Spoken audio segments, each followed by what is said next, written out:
Hello students, welcome back to my channel mind your exam. आज जो हम sorting algorithm देख रहे हैं अपनी प्लेसमेंट प्रिपरेशन सीरीज में, वो है bubble sort algorithm. Bubble sort क्यों नाम है, क्या इस कैसे वर्क करता है, ये हम सब देखेंगे। पर उससे पहले ये जानना ज़रूरी है कि बबल सॉर्ट एल्गोरिथम पढ़ना क्यों ज़रूरी है आपके लिए, क्यों इम्पॉर्टेंट है। ये इसलिए इम्पॉर्टेंट है क्योंकि इंटरव्यू प्रिपरेशन के टाइम पे या फिर अलग अलग आईटी कंपनीज में, जैसे Microsoft, Wipro, Cisco, नगारो, Accenture, Huawei और सैप लैब्स जैसी कंपनीज ने डायरेक्टली और इनडायरेक्टली बबल सॉर्ट एल्गोरिथम के लॉजिक को इंटरव्यू के टाइम पे पूछा है अपने कैंडिडेट से। ठीक है, तो सॉर्टिंग एल्गोरिथम का एक सिंपल एल्गोरिथम ये है बबल सॉर्ट। बबल नाम इसका इसलिए लिखा गया है क्योंकि जिस तरीके से किसी भी सोडा बॉटल में बबल्स, जब आप उस बॉटल को ओपन करते हो, बबल्स एकदम से ऊपर आ जाते हैं, राइट, नीचे से लेके ऊपर तक आ जाते हैं सारे बबल्स इमीडिएटली। उसी तरीके से हम एलिमेंट्स को, जो भी लिस्ट और एरे में प्रेजेंट है, उन्हें सॉर्ट करेंगे, अरेंज करेंगे उनके सही इंक्रीजिंग या डिक्रीजिंग ऑर्डर में, और एक एंड से लेके दूसरे एंड तक लेके जाएंगे, तभी हम इसे बबल सॉर्ट कहते हैं। तो एक एग्जांपल से समझने की कोशिश करते हैं। सपोज हमारे पास एक एरे है। एरे कुछ नहीं होता, लिस्ट की तरीके से रिप्रेजेंट किया जाता है एक पाइथन कोड में, जिसे हम सेट ऑफ नंबर्स भी कह सकते हैं। मतलब सेट मतलब कि जिसमें मल्टीपल नंबर्स प्रेजेंट है, रिपीटेड नंबर्स भी हो सकते हैं। तो यहाँ पे एक एरे बना लेते हैं, कोई भी रैंडम अपने फेवरेट नंबर्स आप लिख सकते हैं। ध्यान रखिएगा कि ऑर्डर आप ज़रूरी नहीं है सॉर्टेड ऑर्डर में लिखिए, ऑर्डर उनका थोड़ा सा ऊपर नीचे रखिए ताकि बबल सॉर्ट की वर्किंग आपको समझ आए। तो यहाँ पे मैंने एक एरे ले लिया है जिसमें यहाँ पे वैल्यूज़ हैं 7, 12, 0, 1, 50 और 65।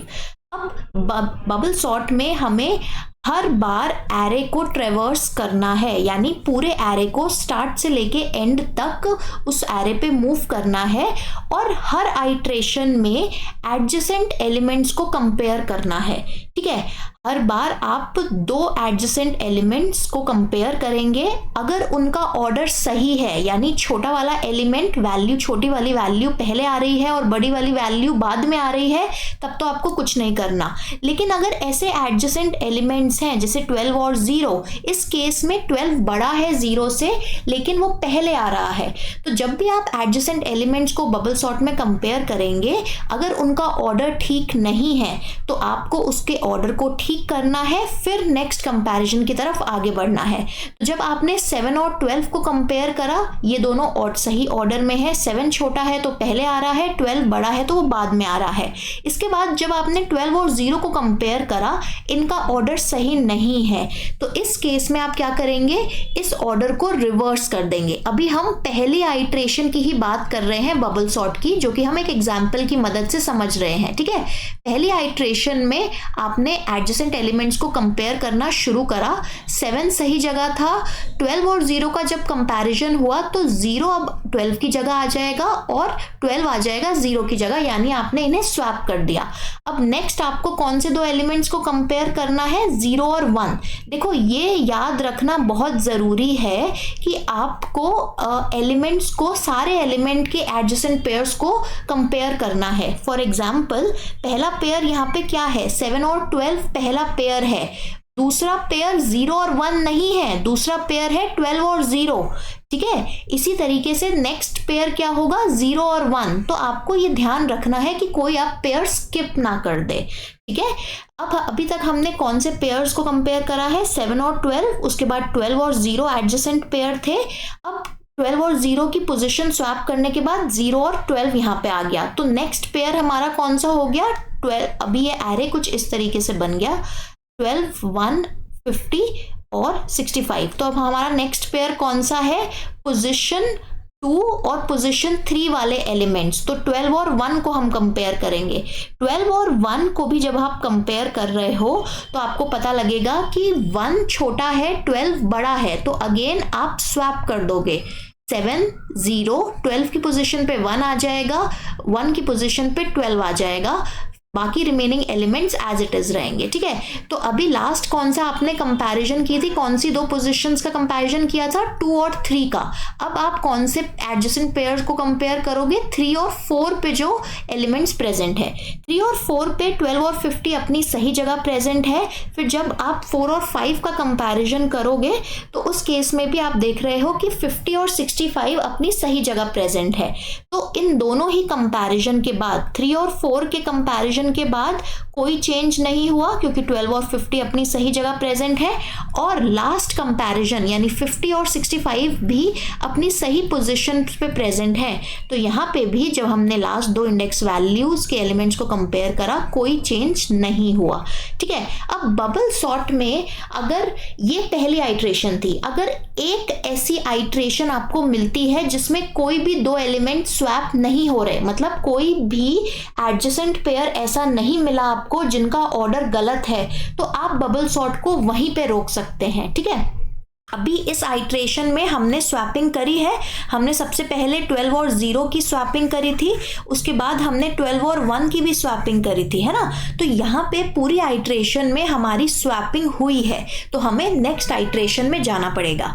अब आप देखो, बबल सॉर्ट का मैंने आपको मतलब बताया था कि बबल की तरह हम एलिमेंट्स को एक एंड से दूसरे एंड पे मूव करेंगे, क्योंकि हम यहाँ पे असेंडिंग ऑर्डर में यानी इंक्रीजिंग, छोटे से लेके बड़े एलिमेंट तक उस ऑर्डर में एलिमेंट्स को अरेंज कर रहे हैं। तो पहली आइट्रेशन के बाद आप देखोगे आपका सबसे बड़ा एलिमेंट, जब आप असेंडिंग ऑर्डर में अरेंज कर रहे हो तो आपका सबसे बड़ा एलिमेंट लास्ट में आ गया होगा, है ना। अगर सपोज ऑल्दो यहाँ पे 65 पहले से ही लास्ट पोजीशन पे प्रेजेंट था, लेकिन अगर वो फर्स्ट पोजीशन पे भी प्रेजेंट होता तो वो स्वैप होते होते लास्ट पोजीशन पे आ जाता, तो वो बबल अप हो गया है स्टार्टिंग से या एरे के बीच से एंड पे आ गया है। ठीक है, अब हमारी पहली आइट्रेशन खत्म होती है और दूसरी आइट्रेशन पे अब हम बढ़ते हैं।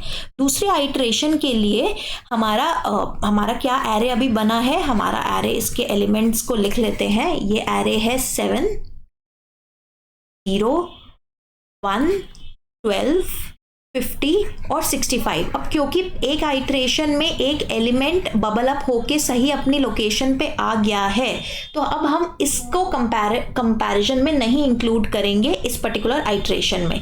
तो अब हमने सेकेंड आइट्रेशन में पहले कौन से दो एलिमेंट्स को कंपेयर करा, जो एलिमेंट 0 और 1 पोजीशन पे प्रेजेंट है। 0 और 1 पोजीशन पे 7 और 0 प्रेजेंट है, क्योंकि वो आपस में सही ऑर्डर में प्रेजेंट नहीं है, तो हम इन दोनों को स्वैप कर देंगे। तो ये एलिमेंट्स हो गए 0, 7, 1, 12, 50 और 65। अब नेक्स्ट दो कौन से इंडेक्स वैल्यूज के एलिमेंट्स को हम कंपेयर करेंगे, 1 और 2 को। 1 और 2 पे भी 7 और 1 प्रेजेंट है। 7 और 1 अगेन सही ऑर्डर में नहीं है, क्योंकि हम इंक्रीजिंग ऑर्डर में अरेंज कर रहे हैं एलिमेंट्स को, तो हर एडजेसेंट एलिमेंट्स का पेयर इंक्रीजिंग ऑर्डर में ही होना चाहिए। तो इन दोनों को हम स्वैप कर देंगे। तो अब एरे क्या बन गया, ये आ जाएगा 0, 1, 7, 12, 50 और 65। अब नेक्स्ट कौन से दो एलिमेंट्स हम कंपेयर करेंगे, पहले हमने इंडेक्स वैल्यू 1 और 2 पे कंपैरिजन किया था, अब हम 2 और 3 के एलिमेंट्स को कंपेयर करेंगे।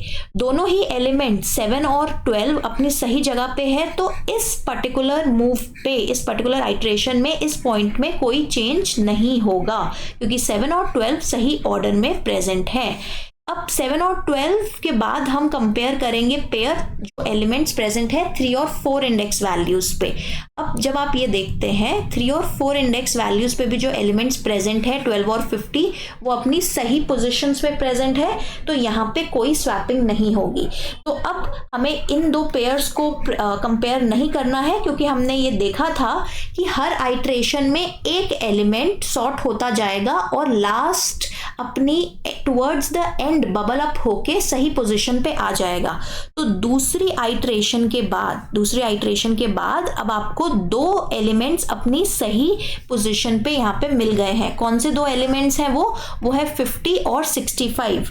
तो दो आइट्रेशन के बाद दो एलिमेंट सॉर्ट हो गए हैं, और नेक्स्ट आइट्रेशन में अब आप इनको इंक्लूड नहीं करेंगे। आपका जो रिमेनिंग पार्ट है सिर्फ इसी पे आप वर्क करेंगे। ऑल्दो आप यहाँ पे देख सकते हैं कि रिमेनिंग पार्ट ऑलरेडी सॉर्ट हो गया है, बट अब हम चेक करेंगे कि जो हमने पहले एक बीच में स्टेटमेंट कहा था कि अगर किसी भी आइट्रेशन में कोई भी स्वैपिंग नहीं होती एडजेसेंट एलिमेंट्स में तो हम वहाँ पे ब्रेक कर देंगे।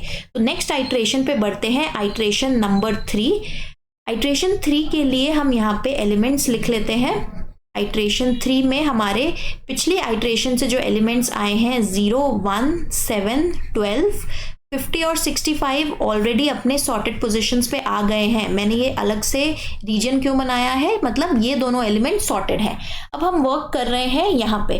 पहले हम कंपेयर करेंगे पहले दो एलिमेंट्स को, 0 और 1 सही पोजीशन पे है तो कोई चेंज नहीं होगा। इसके बाद हम कंपेयर करेंगे कौन से एलिमेंट्स को, जो सेकंड पेयर है हमारा 1 और 7। 1 और 7 भी सही पोजीशन पे है तो यहाँ पे कोई कंपैरिजन के बाद चेंज नहीं होगा। और नेक्स्ट एलिमेंट का पेयर जो हम कंपेयर करेंगे वो है 7 और 12। 7 और 12 को कंपेयर करने के बाद भी यहाँ पे कोई चेंज नहीं होगा। तो एज इट इज हमारी इस पूरी आइट्रेशन में, क्योंकि हमें आगे कंपैरिजन नहीं करना, ये दो एलिमेंट्स तो पहले ही सॉर्टेड थे, तो इस केस में हमारी पूरी एक ऐसी आइट्रेशन हमें मिली है जहां पे कोई भी सॉर्टिंग नहीं हुई है, कोई भी स्वैपिंग नहीं हुई है, रादर मतलब कोई भी ऐसे एडजेसेंट पेयर हमें नहीं मिला जिसमें ऑर्डर ऑफ एलिमेंट्स गलत था। तो इस केस में हम यहीं पे स्टॉप कर देंगे। स्टॉप कर देंगे मतलब इसके आगे हम बबल सॉर्ट की और आइट्रेशंस नहीं करेंगे, ठीक है। और आइट्रेशंस हम क्यों नहीं करेंगे, क्योंकि जब किसी भी आइट्रेशन में एक भी बार स्वैपिंग नहीं होती मतलब पूरा एरे सॉर्ट हो गया है, तो हमें और टाइम इस एल्गोरिथम को रन करने में लगाने में वेस्ट नहीं करना, ठीक है। तो ये था बबल सॉर्ट एल्गोरिथम। आइए इसका पाइथन कोड देख लेते हैं। पाइथन कोड में हमने सबसे पहले जो फंक्शन का नाम दिया है वो है बबल सॉर्ट। इसमें वो एरे या लिस्ट, क्योंकि पाइथन है तो एरे एक लिस्ट की तरह ही डिफाइन होगा, तो आपने वो लिस्ट या एरे पास किया है जिसको आपको सॉर्ट करना है बबल सॉर्ट की मदद से। अब आपको क्या करना है, आपको सबसे पहले एरे की लेंथ फाइंड आउट करनी है, क्योंकि जब आप लूप चलाएंगे तो आपको पता होना चाहिए लूप कहाँ तक चलेगा। अब देखिए आपको कितनी बार लूप चलाना है और हर लूप में क्या करना है वो बहुत ज़रूरी है जानना। सबसे पहले अगर कोई ऐसी आइट्रेशन आपको नहीं मिलती जिसमें कोई भी स्वैपिंग ना हुई हो, यानी हर आइट्रेशन में कोई ना कोई एडजेसेंट पेयर को ऑर्डर आपने ठीक किया है और स्वैपिंग हो रही है, तो आपका बबल सॉर्ट कितनी आइट्रेशंस में सही कंप्लीटली एरे को सॉर्ट कर देगा, n आइट्रेशंस में, ठीक है। n आइट्रेशन मतलब जितने एलिमेंट्स हैं, क्योंकि हर आइट्रेशन में एक एलिमेंट अपनी सही लोकेशन पे आ रहा है ना, तो कितनी आइट्रेशंस चाहिए होंगी n साइज के एरे को सॉर्ट करने के लिए, n आइट्रेशन, क्योंकि हर आइट्रेशन में एक एलिमेंट आ रहा है तो n आइट्रेशन में n एलिमेंट्स अपनी सही जगह पे सॉर्ट होके आ जाएंगे। तो हमें जो आउटर लूप यहाँ पे लगाना है, आप वेरिएबल कोई भी ले सकते हैं, मैंने आई वेरिएबल लिया है, ये n टाइम्स चलना चाहिए, क्योंकि रेंज फंक्शन की सेकेंड आर्ग्यूमेंट 1 लेस चलती है, तो ये 0 से n-1 तक चलेगा, तो टोटल n टाइम्स हो गया।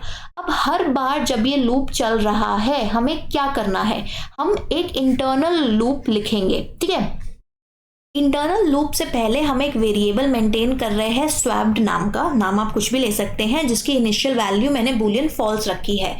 ये वेरिएबल हम इस लूप के एंड में चेक करेंगे, और अगर इस लूप के एंड में चेक करने पे हमें मिला कि स्वैप्ड फॉल्स ही है, कोई ऐसा एडजेसेंट पेयर नहीं है जिसको हमें स्वैप करना पड़ा, जिसके एलिमेंट्स को ऑर्डर ठीक करने के लिए स्वैप करना पड़ा, यानी पूरी आइट्रेशन में हमने कोई स्वैपिंग नहीं करी, तो इसका मतलब इस लूप से बाहर आ जाओ। कौन से लूप से, आउटर वाले आई लूप से, है ना। जे से तो हम ऑलरेडी बाहर आके ही चेकिंग कर रहे हैं, और आउटर वाले आई लूप से बाहर आने का मतलब है कि कोड को एंड कर दो, सॉर्टिंग वॉटिंग सब हो गई है, फॉर लूप से बाहर आ जाओ, ठीक है।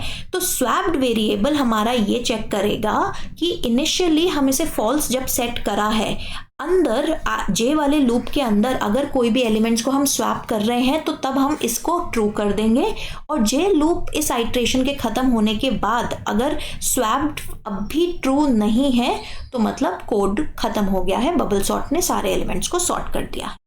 अब ये आते हैं कि आई वाला जो लूप है, हर बार एन आइट्रेशन में हम क्या करेंगे कि हम एडजेसेंट पेयर्स को कंपेयर करेंगे। अब एडजेसेंट पेयर्स के इंडेक्सेस को मेंटेन करना कैसे जे लूप करेगा ये देख लेते हैं। जे वैल्यू जो जाएगी वो कहाँ तक जाएगी, जे वैल्यू 0 से स्टार्ट होगी। हर बार हम पहला पेयर कौन सा ले रहे हैं, 0 और 1, फिर उसके बाद 1 और 2, फिर उसके बाद 2 और 3, और लास्ट पेयर कहाँ तक जाएगा, लास्ट पेयर का पहला इंडेक्स क्या होगा, n-i। देखो अगर पहली आइट्रेशन है यानी एक भी एलिमेंट सॉर्ट नहीं हुआ, पहली आइट्रेशन मतलब i की वैल्यू 0 होगी, i सबसे पहले यहाँ पे वैल्यू 0 लेगा, और अभी तक कितने एलिमेंट सॉर्ट हो गए हैं, 0। तो हमें लास्ट एडजेसेंट पेयर कौन सा चेक करना है, जो इंडेक्स वैल्यू n-2 और n-1 पे प्रेजेंट है। n क्या डिनोट कर रहा है, टोटल नंबर ऑफ एलिमेंट्स, तो लास्ट इंडेक्स एरे का क्या होगा, n-1। तो लास्ट एडजेसेंट पेयर जब कोई भी एलिमेंट सॉर्टेड नहीं है, हमें कौन सा चेक करना है, वो एलिमेंट्स जो n-2 इंडेक्स वैल्यू और n-1 पे प्रेजेंट है। अब जब हमारी एक आइट्रेशन हो गई और हम सेकेंड आइट्रेशन पे हैं यानी i की वैल्यू 1 है, तो यहाँ पे मेरा जो लास्ट एलिमेंट अब आया होगा उस पोजीशन पे n-1 पे, वो ऑलरेडी सॉर्ट हो गया होगा। तो हमें लास्ट जो एडजेसेंट पेयर कंपेयर करना है वो अब कौन सा हो जाएगा, वो अब हो जाएगा n-3 और n-2, क्योंकि n-1 वाले पोजीशन पे तो एलिमेंट ऑलरेडी सॉर्टेड है। तो हम यहाँ पे कौन सा लास्ट पेयर कंपेयर कर रहे हैं, n-3 और n-2 इंडेक्स वैल्यू पे। तो यहाँ पे अगर आप ध्यान से देखो, लास्ट एलिमेंट मतलब लास्ट एडजेसेंट पेयर का स्टार्टिंग इंडेक्स क्या है, n-2। यहाँ पे लास्ट पेयर जिसको हम चेक कर रहे हैं उसका स्टार्टिंग इंडेक्स क्या है, n-3। अब ये वैल्यू कैसे पता चलेगी, i की वैल्यू है 1 और यहाँ पे लास्ट वैल्यू क्या आ रही है, n-3 और n-2। तो अगर i की वैल्यू जब 0 थी तो यहाँ पे लास्ट इंडेक्स था n-1, यानी n-0-1 will give you n-1, है ना। i की वैल्यू जब 0 थी तो n-i-1 आपको क्या देगा, n-0-1 विच इज n-1, है ना। वही लास्ट इंडेक्स वैल्यू है जिसको आपको एडजेसेंट पेयर में कंपैरिजन में इंक्लूड करना है। जब i इक्वल टू 1 हो गया यानी आइट्रेशन नंबर 2 है, तो हमें कहाँ तक जाना है, हमें n-2 तक जाना है। और ये n-2 हमें कौन से उससे मिल सकता है, n-i-1, i की वैल्यू है 2, i की वैल्यू है 1, n-1 तो ये आपको दे देगा n-2, ठीक है। तो यहाँ पे इसीलिए j वाले लूप में हमने j की रेंज वाले फंक्शन में लिखा है n-i-1, ठीक है। आई होप आपको ये क्लियर हो गया होगा। अब हम क्या कर रहे हैं, अब हम यहाँ पे j के लूप के अंदर चेक कर रहे हैं कि अगर जो एडजेसेंट पेयर है j और j+1 लोकेशन पे, उसमें ऑर्डर सही नहीं है, यानी जो पहला एलिमेंट है वो बड़ा है दूसरे एलिमेंट से, तो ये स्वैप कर दो, इन दो एलिमेंट्स को स्वैप कर दो। पाइथन में ये single line code swapping perform करता है, ये आपको पता होना चाहिए, बहुत इंपॉर्टेंट है, स्पेशली सॉर्टिंग के एल्गोरिथम्स में फ्रीक्वेंटली यूज होता है। एक लाइन में आप दो एलिमेंट्स को स्वैप कर देते हो, और जब आपने स्वैप कर दिया तो आप स्वैप को ट्रू सेट कर दोगे, ठीक है। तो j वाले लूप में हम एडजेसेंट पेयर्स को चेक कर रहे हैं। j की सबसे पहले वैल्यू होगी 0 और 1, पहला एडजेसेंट पेयर वो चेक करेगा। उसके बाद j की क्या वैल्यू हो जाएगी, यहाँ पे 0 और 1 पहला पेयर होगा, फिर 1 और 2, फिर 2 और 3, और ये कहाँ तक चलेगा, n-i-1 पे, यानी n-i, n-i-1 ये पेयर आपका लास्ट पेयर होगा जो चेक होगा, ठीक ठीक है। तो अब जे का लूप खत्म होने के बाद यहाँ पे हम चेक कर रहे हैं कि अगर जे के लूप में कोई स्वैपिंग नहीं हुई है तो come out of this outer for loop, यानी फॉर लूप जो बाहर आपने लिखा है इसको एंड कर दो, इससे ब्रेक कर जाओ और फिर सॉर्टेड एरे को प्रिंट कर दो। तो ये अगर मैंने कोई भी एक एरे लिया है 60, 23, 11, 45, 7 और 9 जिसमें वैल्यूज हैं, तो जब मैं इस पे बबल सॉर्ट कॉल करूंगी तो मुझे आउटपुट मिलेगा इस स्टेटमेंट से, सॉर्टेड एरे इज 7, 9, 11, 23, 45 और 60। ठीक है। तो अब देखते हैं टाइम और स्पेस कॉम्प्लेक्सिटी क्या होगी बबल सॉर्ट की। देखो बबल सॉर्ट में कितने लूप्स लग रहे हैं, 2 लूप्स लग रहे हैं। क्या वो दोनों लूप्स इंडिपेंडेंट है, यानी एक खत्म होने के बाद दूसरा शुरू होता है? नहीं, ये दोनों लूप्स आपस में डिपेंडेंट हैं।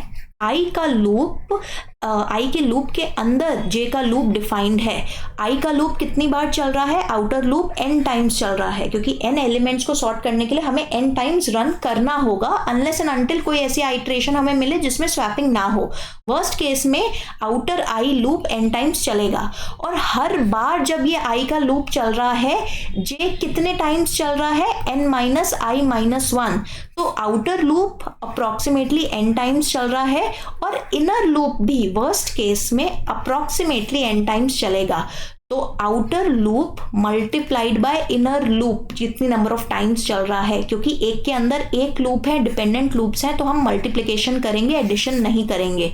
तो यहाँ पे टाइम कॉम्प्लेक्सिटी आपकी आ जाती है order of n²। Space complexity की जब हम बात करें, क्या हम कोई एक्स्ट्रा स्पेस यूज कर रहे हैं जो कि एरे के साइज का है, n साइज का है, कोई भी एक्स्ट्रा स्पेस हम यूज कर रहे हैं? नहीं। तो यहाँ पे स्पेस कॉम्प्लेक्सिटी कांस्टेंट हो जाएगी, क्योंकि हम fixed number of extra variables he use कर रहे हैं। हमने आई लिया है एक वेरिएबल, एक जे लिया है, एक स्वैप्ड लिया है। तो कितना भी कोई किसी भी साइज का बबल सॉर्ट, किसी भी साइज के एरे पे हमें बबल सॉर्ट अगर अप्लाई करना है, बस यही 3 एक्स्ट्रा वेरिएबल्स लेके constant amount of extra memory के साथ हम काम कर सकते हैं। फिक्स्ड है ये मेमोरी, ये चेंज नहीं हो रहा एरे के साइज पे, तो इसलिए स्पेस कॉम्प्लेक्सिटी कांस्टेंट है, या ऑर्डर ऑफ 1 इसे आप कहेंगे।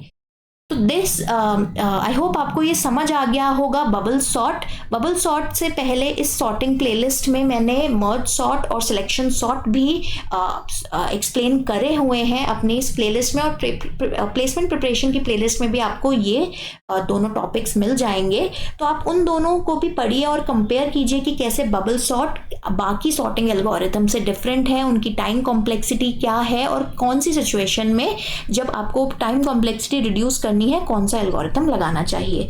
अगर आपकी इस वीडियो ने जरा सी भी हेल्प करी हो तो प्लीज हमें मेंशन कीजिए कमेंट सेक्शन में, लाइक कीजिए, सब्सक्राइब कीजिए हमारे चैनल को, और अपने फ्रेंड्स और फैमिली के साथ इस वीडियो को शेयर कीजिए, क्योंकि नॉलेज शेयर करने से बढ़ती है।